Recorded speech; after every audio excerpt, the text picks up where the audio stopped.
Welcome today, everyone. We are having Anita Brulee and Patchett here with me. I'm Laura Durban. It's really nice to meet you.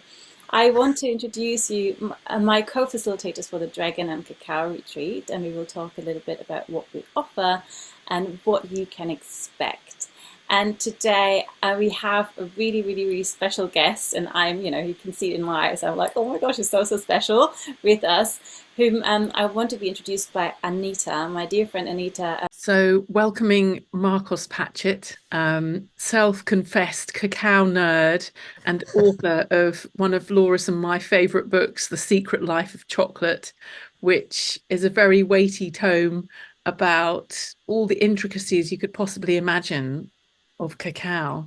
Marcos is also a master herbalist and horary astrologer and combines these modalities absolutely seamlessly and beautifully, kind of weaving them together. I first saw Marcos on a an interview on the Psychedelic Society whilst I was locked down in Guatemala, and the way, Marcos, that you were talking about cacao and chocolate and the magic of it was absolutely captivating. And at that point, I just knew that I had to reach out. No, well, I remember, I Stalk remember you. that. I remember that because you were there and you came up with some really interesting points about Ixchel, the Mayan goddess of healing, and how she was related to cacao. And I'd sort of like given her a side gig in the book, like I'd mentioned her, but you came up with some really interesting um extra information and perspective that I was like, oh, that's really super cool. So I think we kind of clicked, and then when we spoke later, it's like, okay, this could work. so, so yeah. Yeah. I really love this. I didn't know that story, by the way. And Oh, okay. then when we were locked down in Guatemala, Anita and me we held a cacao ceremony in honor of Ixchel, didn't it? So it comes full Okay. circle now. This is so cool. I'm really happy to hear Yeah. this. Anita, do you just want to quickly also say where you're from or where you're based? I'm based in London. I Yeah. lured Marcos over with chocolate and cacao. Yes. Well, it didn't take much winning over, to be fair. I mean, but the cacao definitely helps. I mean, always helps. And yeah, and Anita's hung out in my tiny little garden, mainly listening to me swearing about, like fencing and repairing things and whatever. But so we've done a bit of hanging out with cacao and just plants. Uh, yeah, Anita's given me some really good because obviously I'm good on the technical side of the plants and like what they're for, and I connect with the plants on a like if I grow them, I know them, or I know the technical use of them, and I'm familiar with the practical side of them, but I don't really have that whole um, spiritual sort of psychic vibes thing going on. I mean, I'm sure that's there to some degree, but I always used to say I'm about as psychic as a courgette, which is not actually true. I think there's other things going on. Do you know But how psychic courgettes actually are? I love it. Thank you, Laura. Okay, that's amazing. Well, here's the thing. I mean, I think I am a little bit of a physical empath, which a student of mine recently brought to my attention. But I don't see things and I don't feel things, and Anita really does. So what was really startling to me is a few times Anita's been to mine, you've like literally picked a plant, Anita, and tasted it, and you told me immediately what it's for, which is super cool. So yeah, that was interesting. And Yeah, yeah. So, I mean, I work with the term sensory herbalism, as Yes. described by the Seed Sisters, and it's a way of connecting to the emotional, spiritual intelligence of the plant consciousness. So, in essence, it's shamanic. So, I just set the intention to connect to the spirit of the plant, and for the plant to share with me its spiritual qualities and energy medicine Yeah. rather than practical stuff. Which is nice. There's a little bit of a synergy there, I think, between those two approaches, because one is a sort of top down, the other is bottom up, maybe, or one is like soil and the other is air, and you kind of like link the two together. So yeah. I love this really much. Thank you for saying this. And I resonate a lot with what you said, Marcus, because I'm also more on the, let's say, doubting side of my psychic Abilities. abilities. Although throughout the years, obviously with working with cacao and being on my mythopoetic and priestess journey, I had to, like, of course, like there was no way around of having to establish my intuitive ability. Yeah. But Anita was the one that introduced, well, this realm to me in a way of really embodied, because I have friends that have journeyed shamanically, you know, or working in that realm. But I've never really met before Anita. I've never really met someone that just in the middle of a sentence would be like, let me tune in with my higher self. Is that really true? Boom, boom. And she's like, wait, what? You really doing this? Yes. It's fascinating. And like you said, she receives the messages from the plants, and it's really amazing. So her calling herself a shaman doesn't come from nowhere, for sure not. No, we endorse you, Anita. We're behind you on Thank this. you. Yeah. Thank you. I mean, it wasn't all like fluffy plants and like unicorn poop. There was No. like, you know, the And hang on though. Plants are not fluffy, and what you did wasn't fluffy either. I just want to make I agree, because actually no, and if I gave that impression, I apologize, because that's not what I meant to say at all. Like I actually found it, I thought it was profoundly affecting. Like when you tasted some betony, which is one of my favorite plants and one of the sacred plants of the Druids, it's got really ancient history. You said immediately, this plant is anti-parasitic. And I said, do you mean parasites? What kind of parasites? And you did your thing where you sort of like, you listened, and then you said, no, it's spiritual parasites. And that is exactly right. It was the exorcist plant traditionally, and it was used to get rid of entities. So like the fact that you just picked that up bang like that, I was like, okay, that's interesting. So no, not fluffy at all. I totally agree. And I wasn't meaning to imply that. So yeah. Yeah. You did, but I'm glad you thought you did, because that was a great segue. Good. Yay. And so, talking about plants for a moment, Anita has been working with cacao and chocolate for like 10 years, making chocolates, right? And now, obviously, further doing holy cacao ceremonies and connecting with that spirit of the plant. And for me, it's been, I can't count, but since 2017, so a bit less. And Marcos, you obviously have been researching and writing a book about cacao. So, how long have you been working with cacao specifically, or chocolate? I started writing the book, researching the book, I guess, in 2006. So a long time. But so cacao was something I was interested in researching from 2002. But I did the degree in herbal medicine, finished that, started practicing, and then started researching the book. And it took me freaking ages to finish, just because A, it's a big book, and B, it was a part-time thing because I was working as a herbalist. So that's my bread and butter, really. So yeah, for a while. And cacao's always been a passion, it always will be.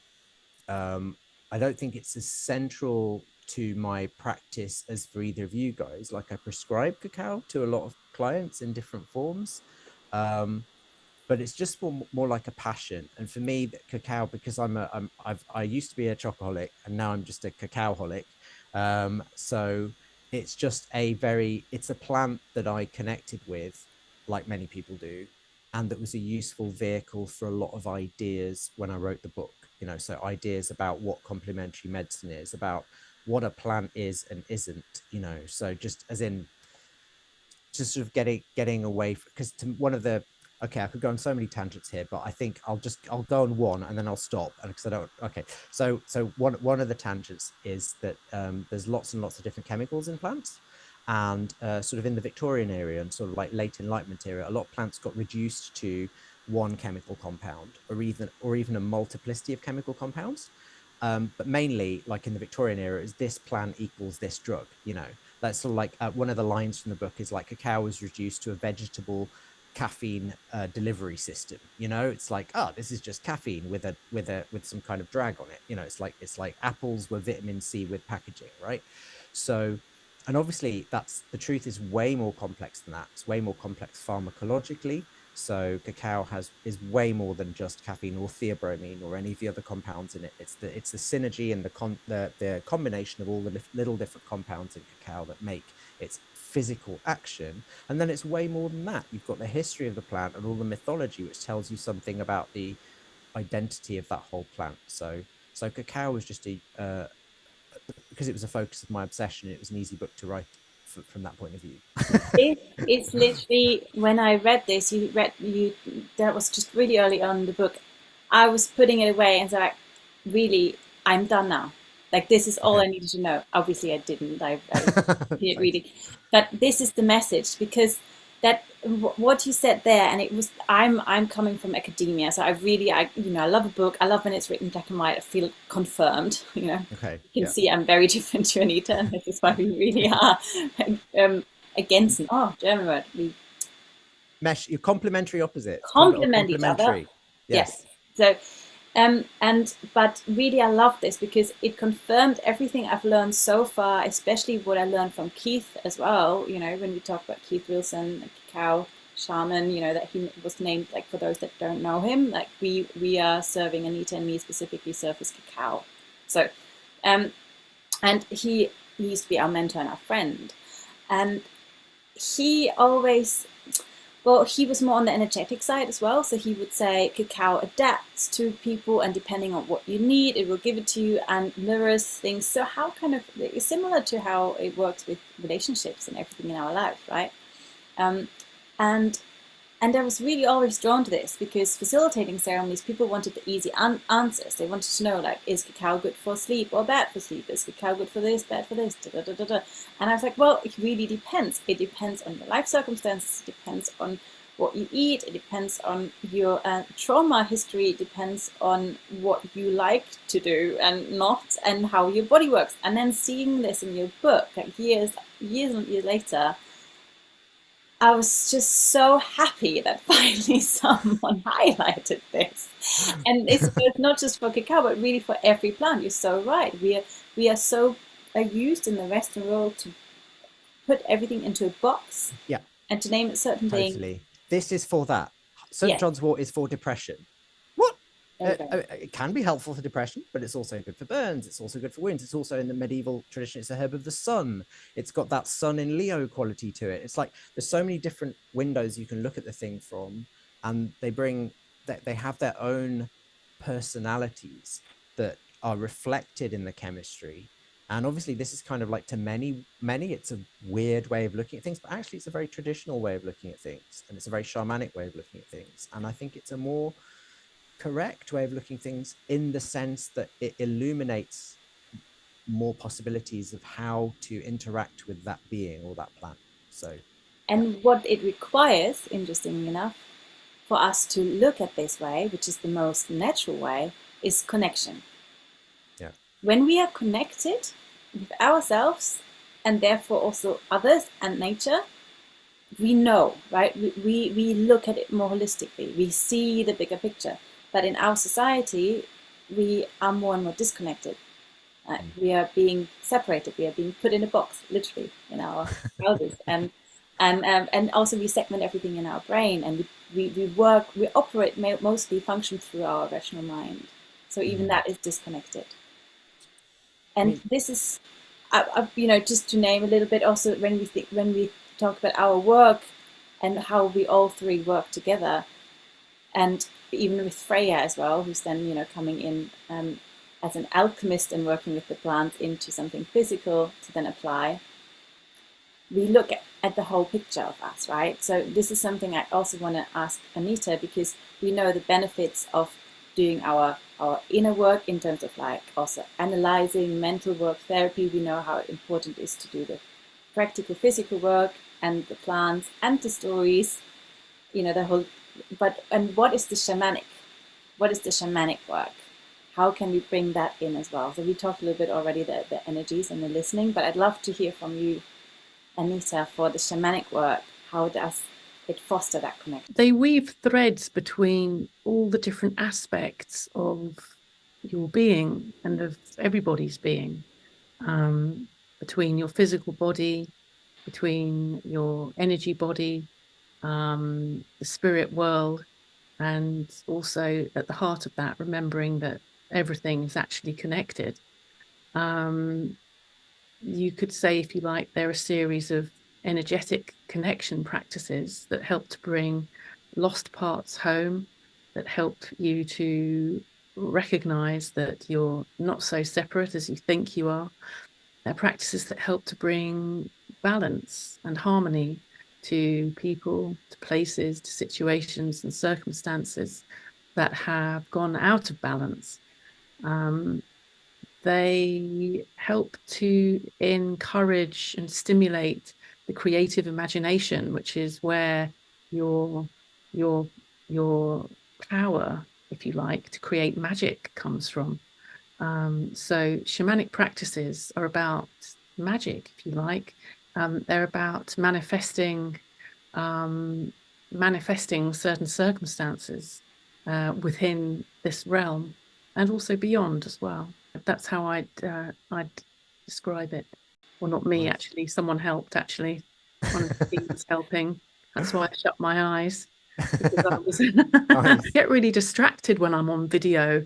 I can't, I find it very, very distracting and actually really quite difficult.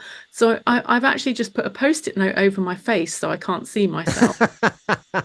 But I'm not distracted by my great beauty and like gorgeous. Totally, exactly. And actually, so I can focus on the meeting and also like get help from my guides. Yeah. No, it's kind of a weird thing, like being on film and being able, it's like, yeah, there's something a bit dissociative and narcissistic about having to get used to that facility of looking at yourself on film.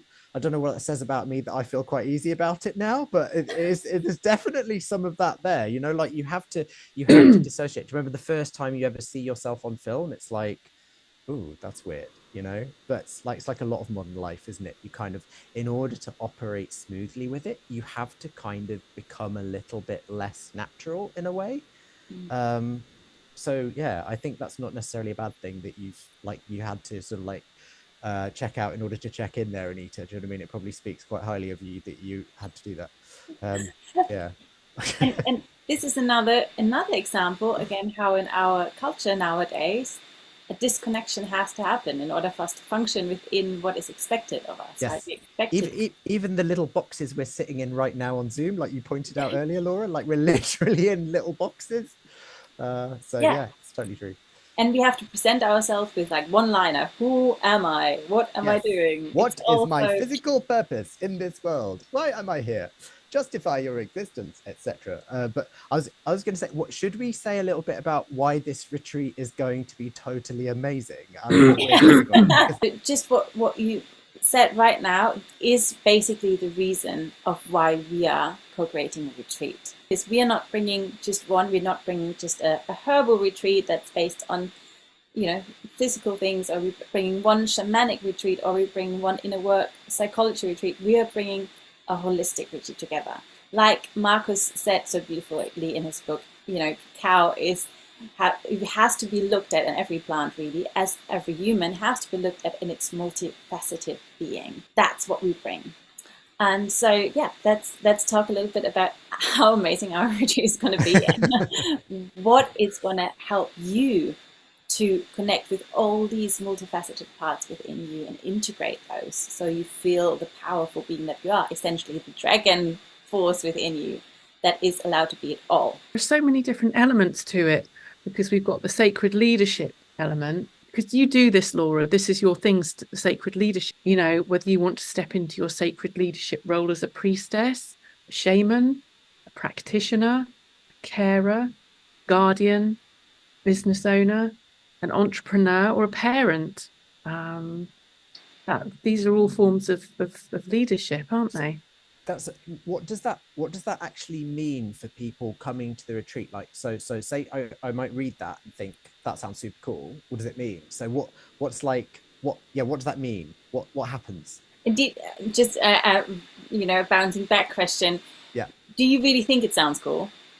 Yeah, I do. I mean, I do think it sounds cool, because it's like, who wouldn't want to be better, like more feel more in control and more, you know, step into themselves. But then just the fact that I've used the word in control, is it about that? What does it mean? Interesting one. This is what so if you find it cool, like I'm like, why, right? What does it draw? Because it's not only you, it's me, it's Anita, it's so many friends. Like there's something about this that we're like, ooh, I want to be a sacred leader. Mm-hmm. And I think it appeals to all of us because leadership obviously has, I know what you mean with being in control. So this is our conscious ego mind that wants the wants to claim the term leader to be in control because it keeps us safe. So this is something that we've been taught and conditioned since we are little in this life, that we have to be in control in order to be safe. So that it appeals to the ego. But at the same time, especially when we talk about sacred leadership or leadership in a context of holistic practices and in a work, we also have this, to combine it with mythology as well, we have the tickle of our subconscious that says there's more. It's not only the surface. And it appeals to us where these two suddenly relate. And this is really, in my work, the main goal is constantly to bring into alignment the subconscious with the conscious. And that's also what Anita does. I know she would probably put it in different words, but really with shamanic work, this is what we do. We unearth the subconscious and those parts that have been repressed or not aware in our day-to-day, and bring them in. And so when we talk about sacred leadership, it helps the ego and the rational mind to feel like, oh yeah, I want this, and at the same time there's something there, we know it's true, and it actually doesn't have to do something with control. Yeah, sacred leadership is much more about allowing to step into the unknown and to love. So I once read, and it was I think it was someone like Bashar or some general being that said the opposite of love is not hate, but control. Because at the heart of control is fear, and that's really the opposite. Versus love never aims to control. Love expands. Fear and control contracts. Love expands, lets go, and therefore also creates. So what would be the benefits to people? I mean, like, I know there's there's a million different potential benefits that could come from this, but what would be the benefits for the people coming to some, doing some of this work with you or us at the retreat, but you specifically for this? So I believe that we all are called to this wording and these terms so much because there's this part that kind of wants the control, but there also is the part that knows the world needs change. And I firmly believe that we need to, for that change to happen, it's not only us stepping into a leadership in a confidence in us, but redefining leadership roles. And that's something that I bring to that retreat specifically. We will be talking about leadership roles, what they mean, and how we can redefine them and change them. Because as of now, as we see currently, how our world is being led in the traditional leader sense, will eventually lead us to more destruction and won't help us to create, the world we want to live in. It actually, at the moment, it creates a world we want to escape from, which is also the danger of the whole spiritual practices if they're not coming from a rooted perspective, because they lead to more escapism and dissociation, which we're already having enough in our world. And this is why we want to bridge to this world and create change. And so we need to redefine what a leader is. And that's hence why the sacred leader, bringing in that connection, again, further connection in general. And so what benefit comes out of this, we come into the body and we take ownership of our life and responsibility, not only for ourselves, but also for our family, for our friends. And we help them by taking responsibility for our life, we help others to do the same. So over time, we build a world that is coming from genuine sovereignty within ourselves and connection. So we are trying to lead, not to lead others, but we lead ourselves. Oh, that's lovely. I definitely want to do this now, 100%, because that sounds amazing. But I can also see that for many people, if they want to step up in their own life a little bit, but you find yourself afraid to, or sabotaging yourself, or feeling like you're being sabotaged or whatever, or there's some, you get so far and then get knocked back. And I usually think that obstacles and setbacks are just like they're signals that something needs to be looked at a little bit. And I think it sounds like what you're going to do there will help people look at things a bit So more. let's frame it into a really practical, like relatable Yes. sentence, maybe. So we all been there where we've seen the news and we just feel so hopeless. We're like, yeah, but what can I do?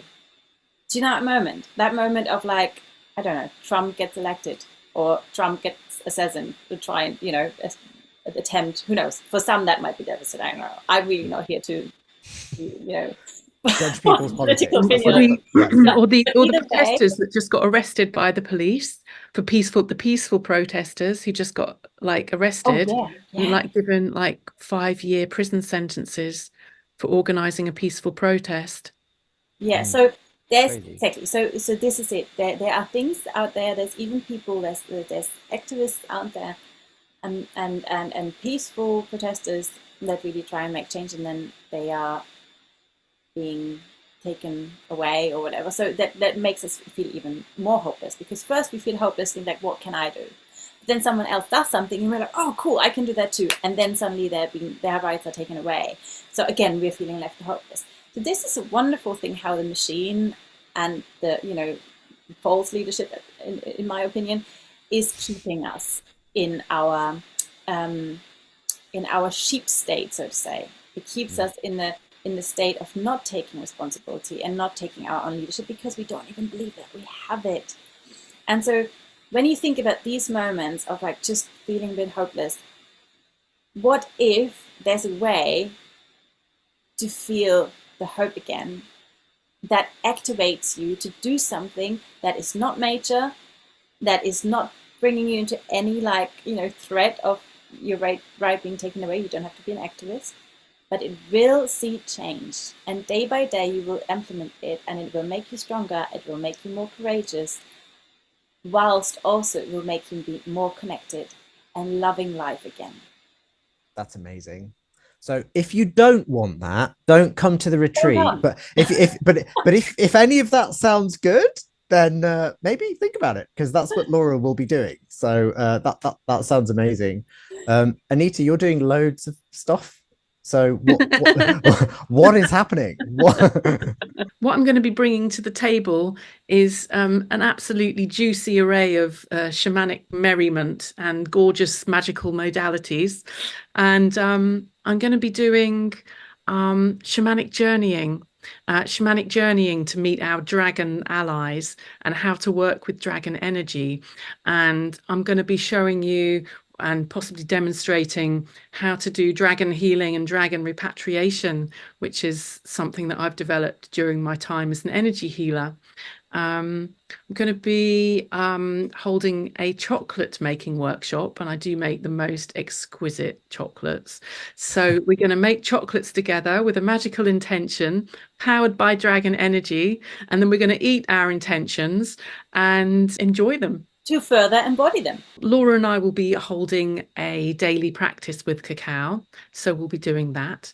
And I'll also be assisting Marcos on his herb walk. So Marcos is going to do the kind of botanical stuff, and then I'll be working with the plants to ask them connection with the plant spirit and ask them about their more energetic properties, if you like, and how we can work with that. So I'll be sharing how to do that, and it's really, really fun. And yeah, I'm looking forward to this. Yeah, if you don't like talking to plants, don't come.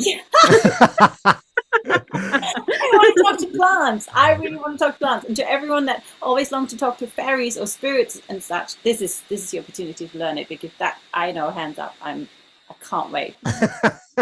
Yeah, so if you don't like being in the middle of really, really, really beautiful nature, being taken on magical journeys by an experienced shaman while being dosed up daily with really powerful sacred chocolate, then don't come. Yeah. And so, Marcus, would you want to share with us what you'll be doing and what you're excited about as well? Yeah, I mean, I'll just be coming along as the token herbalist. So I will be doing at some point a little a little herb walk, just looking at the plants. As we're doing the herb walk, we're also, Anita's going to be teaching, and maybe you should talk about this a little bit next, Anita, about Anita's going to be helping us connect with the plants energetically. So I'll be talking about just plants that we encounter in the wild and what their properties and uses are and how to recognize them and all of that. But then Anita will be helping us connect with those plants on a whole other level. It's like a herb walk like you've never had before. At some point, I'll be doing just a talk, 2 or 3 hour talk about cacao. I'll be focusing this time on its medicinal uses, but that could be, we'll also be looking a little bit about its mythology and magical uses, but I'll be focusing mainly on cacao as a medicine. And most of us, talk about the connection between like the spirit and the body and the heart, or mind, body, heart. And we've got all 3 bits here today. Yes. So, and running this retreat. Yes. This is it. So you basically, when you come to the retreat, you will have a facilitator for each of these parts that, of course, innately are interconnected. So we are all like yin and yang and flowing out of each other, but for every part that we're trying to like activate, because only if all of these parts are activated and in alignment, we have that dragon force kundalini rising, the creation, the full creation power as a human available. Because if we only activate our mind, well, we'll stay there. If we only activate our hearts, we kind of get lost in the world in a way as well. If we only activate the spirit, yeah, we're dissociating, well, we run the risk of doing that. So having all of them activated, that's really our aim, isn't it? And we bring that in nature, we bring the body, we bring the heart and the mind, the mythology, and we bring the spirit and the connection to something that is intangible. It's in alchemy, it would be mercury, sulfur, and salt. So yes, we've got all 3. Oh, can you explain? Yeah, sure. Salt is the body. So I think that would be my role. Some people would say I'm a bit salty, so fair enough, whatevs. That's like the salt is the physical. And then you've got the sulfur. This is the Paracelsus's term, whereas the term for, and in plants, the salt in the plant is like the physical body of the plant and the minerals in the plant. The sulfur of a plant is the essential oils, the aroma, that which gives it its uniqueness. It's the spirit of the plant that resides in its heart. So that would be Anita's role in this, because that was the individuality, the creativity, the life force, that all of that. And then you've got the mercury. The mercurius is the thing that transmutes and enables one to speak to another and translates between each other. Mercury, and interestingly, mercury in plant alchemy was ethanol. It was the universal solvent that helped to dissolve things so you could make medicinal tinctures. And Mercury is the planet of the mind. So that would be your role, Laura, the mental role. So we've got mercury, sulfur, and salt in a Paracelsus alchemy. That's amazing. I'm by the way, I'm a Gemini sun, moon, and rising Virgo and Mercury Gemini. So loads of Mercury planets. Perfect. And I really love that I can now only picture Anita as an essential oil somehow. well, Anita has the strongest sun here, actually, the sun being the heart in astrology. So sun in Leo, and quite an angular sun in Leo, no less. And I have a fairly angular Saturn in Leo, so it's kind of appropriate. Like, we're somewhat astrologically tied into our significations here too. But anyway, whatever. That's by the way. Anita, go. Putting my hand up there. Yeah, I just got really excited because we haven't actually talked about the actual sacred pilgrimage that we're going to go on. We've kind of talked about the inner sacred pilgrimages that we're going to go on and the shamanic journeying, but we're actually going to go on a real life sacred pilgrimage to Dinas Emrys, which is the Dragon Mountain. And this is really, really close to the retreat. And this is the place of myth and legend where Merlin saw these 2 giant dragons battling, and they were actually wreaking havoc in the whole land. And Merlin foretold the future of the realms here, and actually came into his own power here as a kind of a magus. So it really it kind of like the mythology of the landscape and the mythology of the land and the stories of the land really, really tie in all that kind of inner journey work and anchor us right into the place and into ourselves as well. So we've got dragons, we've got leadership, we've got mythology, and there's even more. we've got Eric Madden leading us on this beautiful sacred pilgrimage. Now, Eric is the guardian and carer and keeper of Kai Mabon. And he is an elder, a druid, a bard, published storyteller, in fact, published author. And he's going to be taking us on this sacred dragon journey to Dinas Emrys, the Dragon Mountain. So that's going to be really, really special. He's such an epic storyteller. You just don't want to stop listening to him.